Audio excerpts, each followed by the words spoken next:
বন্ধুগণ, আপনারা জানেন আজ ঢাকা বিশ্ববিদ্যালয়ে প্রশাসন বিশ্ববিদ্যালয় এবং হল ক্যাম্পাস বন্ধ ঘোষণা করেছে। আমরা আপনাদেরকে জানাতে চাই, পুলিশ, র্যাব এবং বিজেপি যারা বর্ডার গার্ডে থাকার কথা তারা পর্যন্ত ঢাকা বিশ্ববিদ্যালয় ক্যাম্পাসে ঢুকে এসেছে। শিক্ষার্থীরা বিশ্ববিদ্যালয় এবং ইউজিসির এই সিদ্ধান্তকে প্রত্যাহার করেছে, তারা হলে হলে দুর্গ করে তুলছে। কিন্তু আমরা শঙ্কা জানাচ্ছি যে যেভাবে প্রস্তুতি নিচ্ছে প্রশাসনিক এই বাহিনীগুলো, শিক্ষার্থীদের নিরাপত্তা নিয়ে আমরা শঙ্কিত।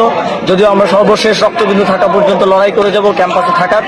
আমরা আহ্বান জানাবো ঢাকায় যারা অবস্থান করছেন, ঢাকার যারা আন্দোলন করছেন, আমাদের ভাইয়েরা আছেন, আমাদের অভিভাবকরা আছেন, আমরা আপনাদেরই সন্তান। আপনারা সবাই ঢাকা বিশ্ববিদ্যালয়ের দিকে আসুন, ঢাকা বিশ্ববিদ্যালয়ের দিকে চোখ রাখুন।